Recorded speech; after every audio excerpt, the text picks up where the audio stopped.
എന്താലേ എന്ത് പണിയാ ഈ കാണിച്ചേ? ആ ഭാർഗവി ചേച്ചി നമ്മുടെ വീട്ടിൽ ഒന്ന് കുത്തിയിരിക്കുക. അതെന്തിനാ? എന്താ? എന്തിനാണ് അവരുടെ വാച്ചൊക്കെ വാങ്ങിച്ച് കെട്ടിക്കൊണ്ടുവരാൻ പോയത്? അത് ലതയുടെ വാച്ച് ഇന്ന് എന്നെ റിപ്പയർ ചെയ്ത് കിട്ടും. ഞാൻ പ്രത്യേകം പറഞ്ഞതല്ലേ 2-3 ദിവസത്തേക്ക് വാച്ച് ഇല്ലാതെ ഒന്ന് അഡ്ജസ്റ്റ് ചെയ്യാൻ. അതൊന്നും സാരമില്ല ചേട്ടാ, ഞാൻ വൈകുന്നേരം തന്നെ ഇത് തിരികെ കൊടുത്തേക്കാം. നല്ല കളിയായി. ഏതോ കല്യാണത്തിന് പോകാൻ വാച്ച് വേണമെന്ന് പറഞ്ഞ ഭാർഗവ ചേച്ചി വെയിറ്റ് ചെയ്തോണ്ടിരിക്കുക അവിടെ. അത് ഇങ്ങോട്ട് തന്നെ അതങ്ങ് കൊടുത്തേക്ക് മോളെ. എന്തിനാ ഈ അങ്ങനെ സാധനങ്ങൾ അങ്ങനെ പറഞ്ഞു കൊടുക്കേട്ടാ. പെറ്റീഷൻ കൊടുത്ത പോലീസിനെ കൊണ്ട് ഇടിപ്പിക്കും അല്ലേ? നീ ഒരു ഗോൾ അടിച്ചാൽ ഞാൻ 10 അങ്ങോട്ട് അടിക്കും. വൈകുന്നേരം ഞാൻ വീട്ടിൽ വന്നോട്ടെ, കാണിച്ചു തരാം. പിന്നെന്താ, ലഡുവോ ബോളിയോ എന്ത് വേണോ വാങ്ങിച്ചു തരാം. ഇതാണോ ഇത്ര വലിയൊരു ഇഷ്യൂ? ഈ ലതയുടെ കാര്യം കൊണ്ട് ഞാൻ തോറ്റു.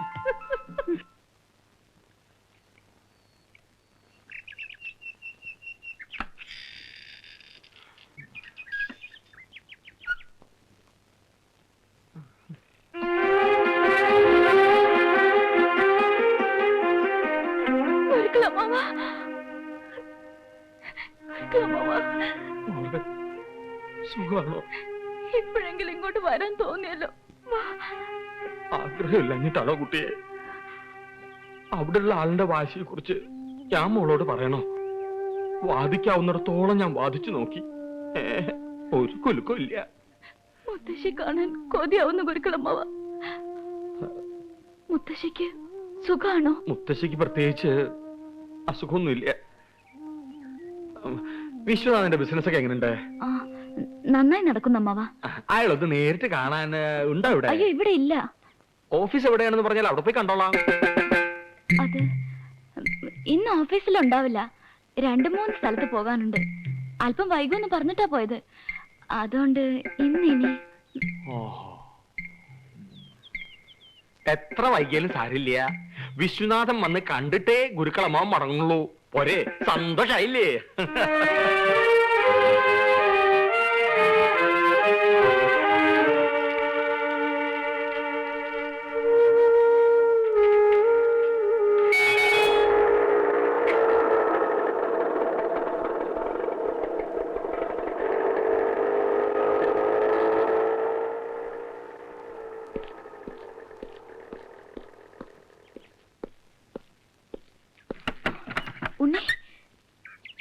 എന്താ സിസ്റ്റർ മുഖത്തൊരു ടെൻഷൻ? പതുക്കെ, നാട്ടിൽ നിന്ന് ഗുരുക്കളമ്മാവ് വന്നിട്ടുണ്ട്.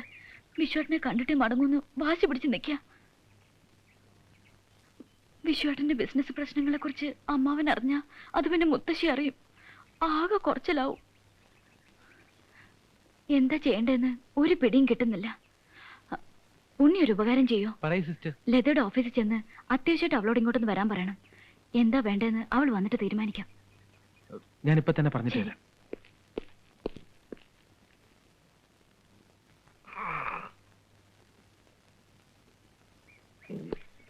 ആഹാ, വരാൻ വൈകൂന്ന് പറഞ്ഞു.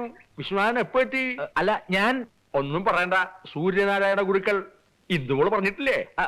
അമ്മാവൻ എന്നെ തെറ്റിദ്ധരിച്ചിരിക്കുക. നോക്കൂ, അത് മാത്രം പറയരുത്. മുത്തശ്ശിക്ക് എന്തെങ്കിലും തെറ്റിദ്ധാരണ നിങ്ങളെ കുറിച്ച് ഉണ്ടാവും. എനിക്ക് അങ്ങനൊന്നും ഇല്ല. അയ്യോ, ഞാനല്ല. അതൊക്കെ അവിടെ നിൽക്കട്ടെ. ഇങ്ങോട്ട് വന്നോളൂ. വളരെ ഗൗരവമുള്ളൊരു വാർത്തയായിട്ടാണ് ഞാൻ വന്നിരിക്കണേ. തൽക്കാലം ഇന്ദുമോള് അറിയണ്ട. മുത്തശ്ശി മരണശയ്യയില്ല. എപ്പോഴാ എന്താ സംഭവിക്കുക എന്ന് പറയാൻ പറ്റില്ല. ബന്ധുക്കൾ ഉണ്ടെങ്കിൽ അറിയിച്ചോളാനാ ഡോക്ടർ പറഞ്ഞിരിക്കണേ. ഈ വാർത്ത ഇന്ദുമോൾ അറിഞ്ഞാൽ അത് താങ്ങാനുള്ള ശക്തി മോൾക്ക് ഉണ്ടാവില്ല. പേരക്കുട്ടിയും ഭർത്താവിനെ അവസാനായി ഒരു നോക്ക് കണ്ടിട്ട് സന്തോഷത്തോടെ കണ്ണടയ്ക്കണമെന്നാണ് മുത്തശ്ശിക്ക്. കഷ്ടകാലത്തിന് നമ്മൾ അവിടെ എത്തുന്നതിനും എന്തെങ്കിലും സംഭവിച്ചാ പിന്നെ അവരുടെ ആത്മാവിന് ശാന്തി കിട്ടില്ല.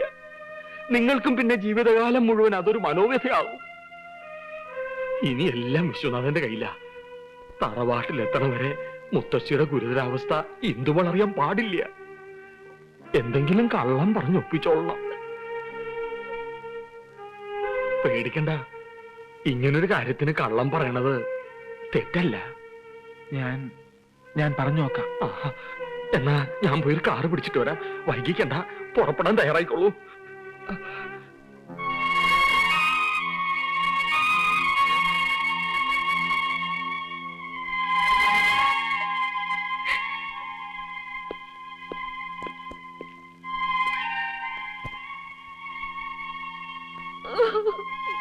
സിസ്റ്റർ സിസ്റ്റർ കരുതും പോലെ അത്ര സീരിയസ് ഒന്നും അല്ല. ഒന്നും എന്നോട് ഒളിച്ചു വെക്കാൻ നോക്കണ്ട, എല്ലാം ഞാൻ കേട്ടു. ഞാൻ വിശ്വനാഥനല്ലെന്ന് പല പ്രാവശ്യം പറയാൻ തുടങ്ങിയതാ. പക്ഷേ മുത്തശ്ശിയുടെ കാര്യം പറഞ്ഞപ്പോ പിന്നെ ഒന്നും അങ്ങോട്ട് പറയാൻ പറ്റിയില്ല. എന്തു പറ്റി പറയാമ്മ?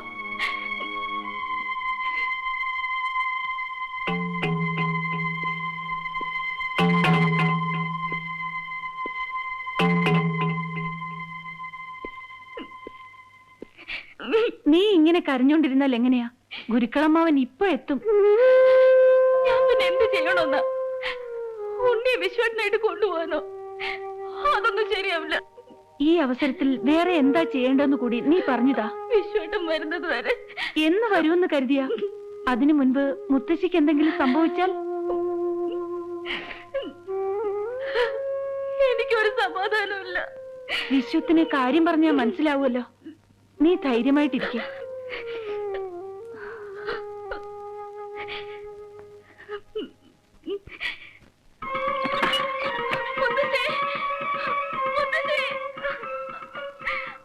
മടക്കി നിൽക്കണ്ട, പോന്നോളൂ.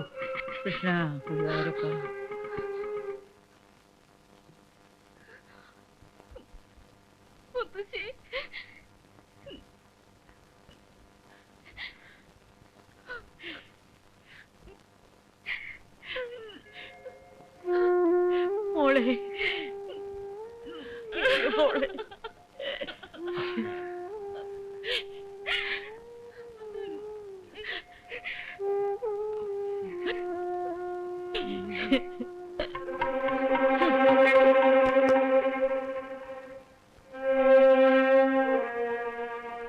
വേണ്ട, നോക്കണ്ട. ഞാൻ തന്നെയാ കൂട്ടിക്കൊണ്ട് വന്നിരിക്കണേ. ചെയ്തു പോയ തെറ്റുകൾക്ക് മാപ്പ് ചോദിക്കാൻ തന്നെയാ കുട്ടികൾ വന്നിരിക്കണേ.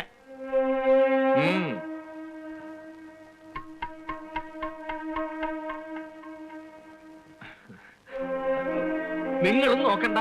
മുത്തശ്ശിക്ക് ഒരു അസുഖവും ഇല്ല. വെടി തീരൂ എന്നൊക്കെ പറഞ്ഞത് വെറുതെയാണ്. പരിപൂർണ ആരോഗ്യത്തോടുകൂടി തന്നെയാണ് ഇപ്പോഴും ഇരിക്കണേ. ക്ഷമിക്കണം, കുട്ടികളെ ഇത്രടം വരെ എത്തിക്കാൻ ഗുരുക്കൾക്ക് അങ്ങനെ ഒരു അടവ് പ്രയോഗിക്കേണ്ടി വന്നു. കളരിയിലോട്ട് ഇല്ലതാനും. അതുകൊണ്ട് എന്തായി?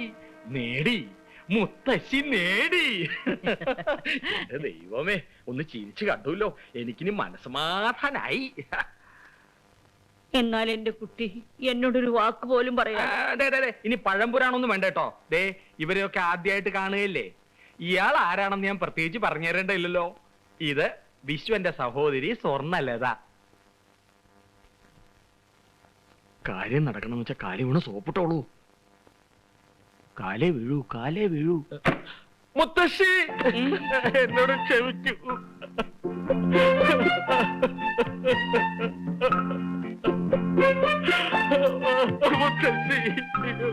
എഴുന്നേൽക്കും. ഇനി എന്തൊക്കെ പറഞ്ഞാലും നിങ്ങൾ ചെയ്ത തെറ്റിന് നിങ്ങളോട് ക്ഷമിക്കാതിരിക്കുന്ന പ്രശ്നമില്ല.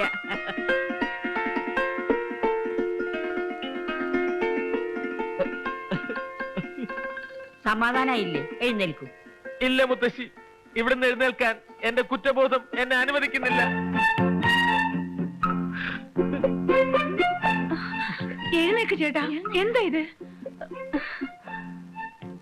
നിങ്ങൾക്കറിയോ, മുത്തശ്ശിയുടെ സ്നേഹത്തിന് മുന്നിൽ, ഈ വലിയ മനസ്സിന് മുന്നിൽ ഞാൻ തളർന്നു പോവുകയാണ്.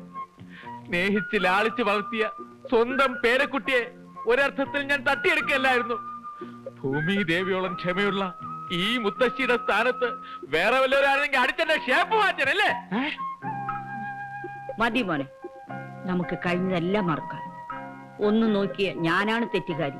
അങ്ങനെ പറയരുത് മുത്തശ്ശി, ഞാനാണ് തെറ്റുകാരി. തെറ്റുകാരൻ? മുത്തശ്ശിക്ക് അറിയോ? വേണ്ട മോനെ, ഓരോന്ന് പറഞ്ഞ് എന്റെ മനസ്സിനെ വിഷമിപ്പിക്കാതെ. വരൂ, നമുക്ക് എന്തെങ്കിലും കഴിച്ചിട്ട് ബാക്കി കാര്യം. ഊണിന് എന്തൊക്കെ ഉണ്ടാവും? എല്ലാം ഉണ്ട്. മാമ്പഴ പുളിശ്ശേരി ഉണ്ട്, അവിയലുണ്ട്, സാമ്പാറുണ്ട്, എല്ലാം ഉണ്ട് മോനെ.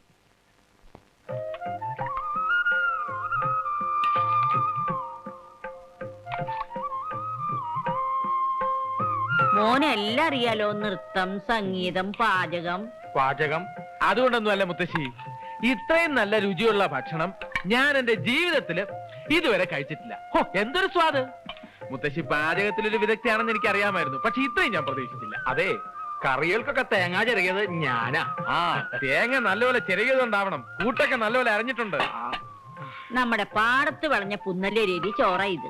ആ ആ ലേശം മതി, കൂടി മതി. വിളമ്പട്ടെ. മതി മതി. വേഗം കഴിക്കു ചേട്ടാ, ഇപ്പൊ തിരിച്ചാലേ വൈകിട്ട് വീട്ടിലെത്തൂ. നാളെ ഓഫീസിൽ പോകണ്ടല്ലേ? ഇപ്പൊ പോവേ, നല്ല കഥയായി. ഇവിടെ ആദ്യമായി വന്നിട്ട് അത് ശരിയാ, മുത്തശ്ശി നിർബന്ധിച്ചാ നമുക്ക് എന്ത് ചെയ്യാൻ പറ്റും? ചേട്ടൻ ഇനി ഒരു ദിവസം പോലും ലീവില്ല എന്നുള്ളത് മറന്നുപോയോ? എനിക്ക് എന്റെ ജോലിയേക്കാൾ വലുത് എന്റെ മുത്തശ്ശിയാ. എന്തു പറഞ്ഞാലും ശരി, ഇന്നൊരു ദിവസത്തേക്ക് നിങ്ങൾ എവിടുന്ന് വിടുന്ന പ്രശ്നമില്ല. നാളത്തെ കാര്യം നമുക്ക് ആലോചിക്കാം, അല്ലേ ഗുരുക്കളെ? എന്താ പറഞ്ഞത് ഞാൻ കേട്ടില്ല. മാങ്ങാത്തൊലി. അതിനിപ്പോ ഞാനെവിടെ പോവാനാ? ഉപ്പ് വാങ്ങാ മതിയോ? ഉം.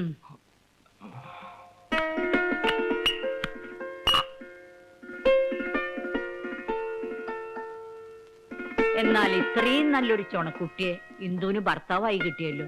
മുത്തശ്ശിക്ക് സമാധാനായി. ഈ കഴിവുകൾ എന്ന് പറയുന്നത് നമ്മുടെതാണ് മുത്തശ്ശി, എല്ലാം മോളിലുള്ള ഒരാൾ തരുന്നതല്ലേ. അതേ മുത്തശ്ശി, 2-4 ദിനം കൊണ്ടൊരുത്തനെ തണ്ടിലേറ്റി നടത്തുന്നതും ഭവാൻ. മാളിക മുകളിലേറിയ മന്നന്റെ തോളിൽ മാറാപ്പ് ഏറ്റുണ്ണഴുമ്പവാൻ. ഞങ്ങള് കുടുംബപരമായിട്ട് വലിയ ഈശ്വര വിശ്വാസികളാ. സമയം കിട്ടുമ്പോഴൊക്കെ ജ്ഞാനപ്പാന പാടിക്കൊണ്ടിരിക്കും അല്ലേ. ഈശ്വര വിശ്വാസം വളരെ നല്ലതാ ഉണ്ണി. ഉണ്ണിയല്ല, വിശ്വനാഥൻ. എനിക്കെല്ലാം ഒന്നാ. എന്റെ മോനെ, ഇന്തൊരു കഥയില്ലാത്തോള. കോളേജിലൊക്കെ പോയി പഠിച്ചെന്നല്ലാതെ ഒരു കാര്യം നോക്കി നടത്താൻ അവൾക്കറിയില്ല. അയ്യോ അങ്ങനൊന്നും പറയരുത് മുത്തശ്ശി.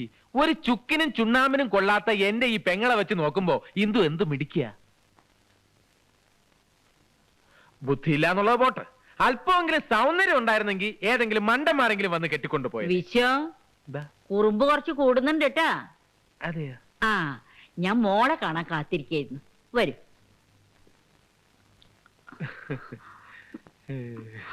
അതെ, ഓവർ ആക്ടിങ് വേണ്ട. ഒരു ഇളിച്ച ചിരിയും തമാശ പറച്ചിലും കുറച്ച് കൂടുന്നുണ്ട്. ഈ കഥാപാത്രം ഭംഗിയാക്കണമെങ്കിൽ അല്പം ഓവർ ആക്ടിങ് വേണം. ആക്ടിങ്ങിനെ കുറിച്ച് നീ എന്നെ പഠിപ്പിക്കണ്ട, എനിക്കറിയാം. ഏ, ആ ചു.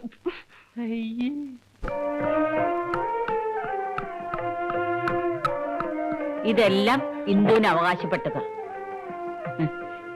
മോൻ നോക്കണ്ട, മോനുണ്ട് എന്റെ വക ഒരു സമ്മാനം. മുതുമുത്തശ്ശന്മാരെ കാലം മുതലൊക്കെ ഈ തറവാടിന്റെ ഐശ്വര്യ ഈ പുലിനാഗം കെട്ടിച്ച മാല. ഇത് ഇന്ന് മുതൽ വിശ്വന്റെ കഴുത്തി കിടക്കട്ടെ. ധാരാളം സ്വർണ്ണമാലകള് എനിക്ക് സ്വന്തമായിട്ട് വേറെ ഉണ്ടെങ്കിലും ഇതിന് ഞാനൊരു സെന്റിമെന്റൽ വിലയാ കൽപ്പിക്കുന്നു മുത്തശ്ശി. ഇപ്പോ എന്നെ കണ്ടാൽ കൊച്ചി രാജകുടുംബത്തിലെ കൊച്ചി തമ്പുരാനെ പോലെയുണ്ട് അല്ലേ മുത്തശ്ശി? അയ്യോ മുത്തശ്ശി, എന്താ ഈ കാണിച്ചേ? ചേട്ടന്റെ കഴുത്തിലാണോ ഇത്ര വില കൂടിയ മാലയൊക്കെ ഇട്ടു കൊടുക്കുന്നത്? ഈ തറവാടിന്റെ ഐശ്വര്യം നഷ്ടപ്പെട്ടത് തന്നെ. അതെന്താ മോളെ നീ അങ്ങനെ പറഞ്ഞേ? ഞങ്ങളുടെ തറവാട്ടുകാർക്ക് പാരമ്പര്യമായിട്ട് ഒരു കുഴപ്പമുണ്ട്. തറവാട്ടിലെ ആണുങ്ങളെല്ലാം വലിയ ദാനശീലരാ. ഒന്നും വേണ്ട മുത്തശ്ശി, കല്യാണം കഴിഞ്ഞിട്ട് ചേട്ടന്റെ വിരലിൽ ഒരു വിവാഹ മോതിരമെങ്കിലും ഉണ്ടോന്നൊന്ന് നോക്കിയേ. എത്ര മോതിരം കിടന്ന കയ്യാ ഇത്. ആരെങ്കിലും വന്ന് വല്ല ബുദ്ധിമുട്ടോ സങ്കടമോ പറഞ്ഞ ഉടനെ അങ്ങ് ഊരിക്കൊടുക്കും. ശിവ ശിവ, എന്താ വിശ്വ കേക്കണത്? ഞങ്ങളുടെ കുടുംബസ്വത്ത ഈ മാല, അത് അന്യാധീനപ്പെടുത്താൻ ഞാൻ സമ്മതിക്കില്ല. അതങ്ങ് ഊരി കൊടുക്ക് ചേട്ടാ. മുത്തശ്ശി പേടിക്കണ്ട, ഇതാർക്കും കൊടുക്കില്ല. ഇപ്പൊ തന്നെ കൊണ്ടുപോയി പെട്ടിയിൽ ഭദ്രമായി പൂട്ടി വെച്ചിട്ട് വരാം. അതൊക്കെ ചേട്ടൻ ഇപ്പൊ പറയും. പെട്ടിക്കകത്തു നിന്ന് ഓരോന്നെടുത്ത് എത്ര ആൾക്കാർക്ക് കൊടുത്തിട്ടുണ്ടെന്നോ? അതേ വിശ്വം, അതിന് തന്നേക്ക്. ചേട്ടാ, തൽക്കാലം ഞാൻ എന്റെ കയ്യിൽ വെച്ചോളാം. ഇതാ മുത്തശ്ശി. ഇതാ മോളെ, നീ അകത്ത് കൊണ്ടുപോയി വെക്ക്. ഓ, 1-2 ചൂട് നടന്നതേ ഉള്ളൂ. കാലിനൊക്കെ എന്തൊരു വേദന. ഈശ്വര, നടക്കാൻ പോലും വയ്യ. നല്ല വേദനയുണ്ടോ മുത്തശ്ശി? ഉണ്ടോന്നോ? ദേഹാസകലം കോച്ചി വലിക്കുക. ഒരു വാക്ക് എന്നോട് പറയാത്തത് എന്താ? മുത്തശ്ശിക്ക് അറിയോ, ഞങ്ങളുടെ കുടുംബത്തിലെ പെൺകുട്ടികൾക്ക് പരമ്പരാഗതമായി കിട്ടിയ ഒരു കഴിവുണ്ട്. അവരുടെ കൈ കൊണ്ടൊന്ന് തൊട്ടാ മതി, ഏത് വേദനയും പമ്പ കിടക്കും. പ്രത്യേകിച്ചും ഈ തലമുറയിൽ എവളുടെ കൈപ്പുണ്യൊന്നും വേറെ തന്നെയാ. തടവി കൊടുക്കൂലേ? വേണ്ട കുട്ടി, കുട്ടി ഇതൊന്നും ചെയ്യണ്ട. അതൊക്കെ ഞാൻ ഗുരുക്കളെ കൊണ്ട് ചെയ്യിച്ചു. അതിന്റെ ആവശ്യം എന്താ? നമ്മുടെ മുത്തശ്ശിയെ പോലെയല്ലേ ഈ മുത്തശ്ശിയും തടവി കൊടുക്ക. എവളുടെ ഒരു സ്പെഷ്യൽ സ്റ്റൈലുണ്ട്, അതൊന്ന് കാണണം. വീണയിൽ ഇങ്ങനെ വിരലോടിക്കുന്ന പോലെ ഇരിക്കും. കണ്ടോ, ആത്മാർത്ഥ കണ്ടോ? ഓ പാവം, എന്തൊരു ആശ്വാസം മോളെ. വരും മോനെ. പണ്ട് മുതൽക്കേ ഈ തറവാട്ടിലെ ഒരു വിവാഹം നടന്നാൽ അവരാദ്യമായി ഒന്നിച്ച് കഴിയുന്ന ഒരു മുറിയുണ്ട് ഇവിടെ. അതിന്ന് നിങ്ങൾക്ക് വേണ്ടി ഞാൻ ഒരുക്കിയിരിക്കുകയാണ്. എന്നെ സംബന്ധിച്ചിടത്തോളം നിങ്ങളുടെ വിവാഹവും ആദ്യരാത്രിയും എല്ലാം ഇന്ന.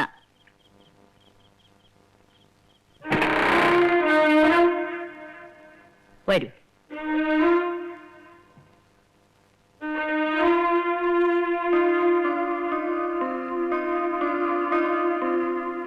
മുത്തച്ഛി,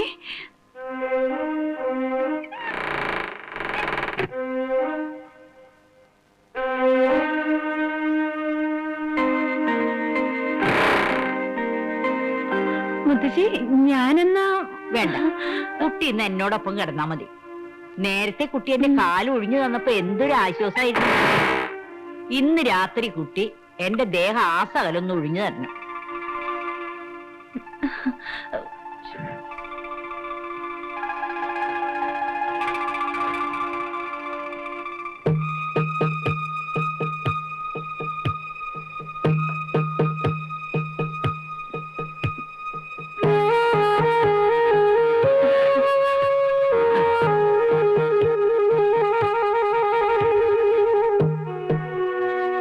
സിസ്റ്റർ ഇവിടെ കിടന്നോളൂ, ഞാൻ പുറത്ത് എവിടെയെങ്കിലും കിടന്നോളാം.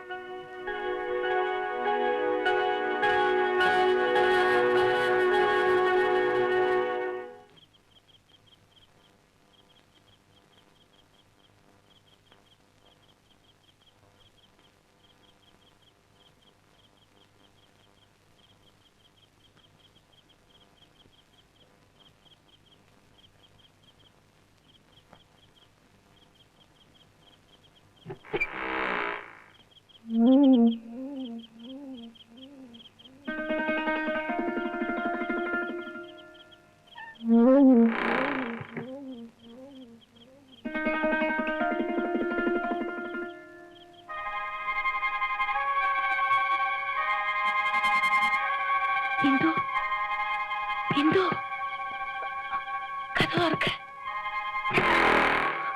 അയാളെവിടെ? പുറത്തിറക്കി വിട്. അയാൾ പോയി. അയാൾ അപ്പോഴേ പോയി. അമ്മേ.